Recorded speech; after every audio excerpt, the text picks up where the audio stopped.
Next, racial tension. In a coastal town in Tunisia turning to violence, migrants from sub-Saharan Africa, the target. Tunisian police detained some migrants and deported them as far away as the Libyan border. The unrest began after the funeral of a 41-year-old Tunisian man who was stabbed to death in a row between locals and migrants. 3 suspects from Cameroon have been arrested. Let's get some analysis of the situation. We're joined by Ahlam Chemlali, who is a visiting scholar at Yale University. Thank you so much for being with us. Can you give us your reading of the situation as it is right now? Well, I mean, what we are witnessing in Sfax is in many ways the latest in a long chain of events that's been brewing in the country's management of migration for years. And it's intertwined with also pressure from the EU to contain people on Tunisian territory. So this tension between externalization policies is coming to a head with underlying anti-Black racism in Tunisian society, collapsing economy. You have post-pandemic food shortages and also inflation and underlying authoritarian and unpredictable presidents. That's all really coming together to create this pressure cooker situation that we are witnessing now, with surges in xenophobic attacks and violence towards migrants from Western and Central Africa. And also, as we see now, reports of waves of arrests and deportations to the Libyan side.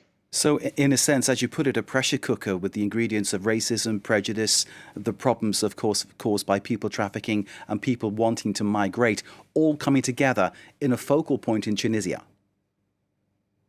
Yes, Sfax in many ways is this center. It's where people make their departure and crossing towards Europe. And it's also where many thousands now have been intercepted by the Tunisian Coast Guards and returned to Sfax. And also in many ways, this match was lit by the now infamous speech by Kais Saied president in February, where he really invoked this great replacement conspiracy theory that Black Africans in the country were transforming Tunisia. And this really, in the aftermath of that speech, has created an environment of great hostility, anti-Black and anti-immigrant sentiments, where migrants have been expelled from their houses, fired from their jobs, attacked in the streets, and created further tensions between local residents and Tunisians.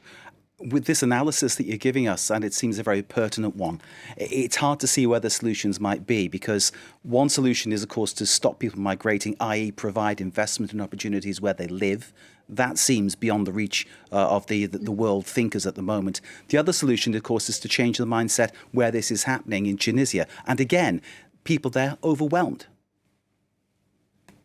Exactly. People are very overwhelmed, and it's a very the country is in deep crisis politically and economically as well. And the paradox with this is Tunisia does not have any legal or national framework for migration or asylum. And this is one of the big issues, and why we are seeing thousands of migrants not being able to access the labor formal market and forced to live in this legal limbo, stranded on the fringes of society. And at the same time, we are seeing how these externalization policies from the EU, the recent $1 billion deal that the EU wants Tunisia to manage migration on behalf of them, will only backfire, as we don't have in Tunisia the reforms or the policies or the infrastructure to deal with this issue, as we see it's straining local economies and resources. It sounds like there's a kind of not in my backyard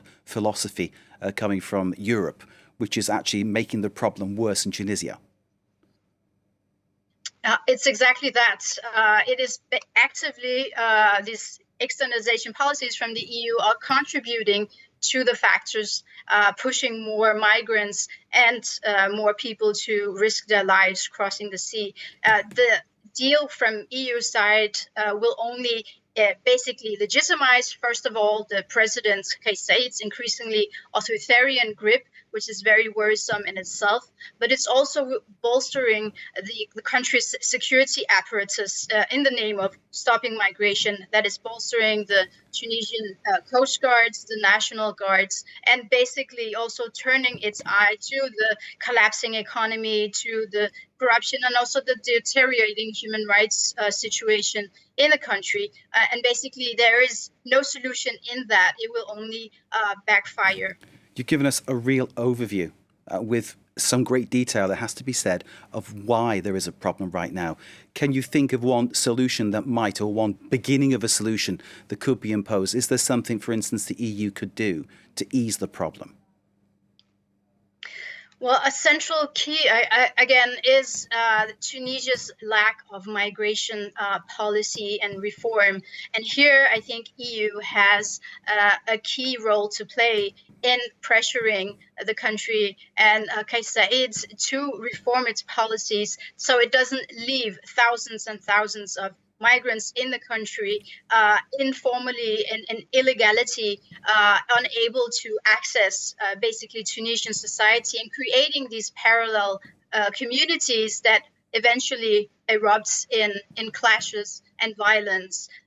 So I think a central key would be to reform these very draconian policies in the country, and also the fact that the European side will not only focus on migration control and externalization, but also the deeper lying issues as the economy, especially the situation in the country. It is a fraught situation, it is a very delicate situation, and it's an urgent situation to be resolved. Ahlam Chemlali, thank you for giving us this analysis to open many people's eyes to what is going on as a result of the migration and, of course, the lack of provision, as you've outlined, which is being provided there from outside into Tunisia, which, of course, needs help to somehow manage the situation. In the middle of it, of course, these migrants who, at present, it seems, are being targeted by the police after a tragedy in the city of Sfax. Thank you very much indeed for joining us. Ahlam Chemlali, a visiting scholar at Yale University. Thank you very much again.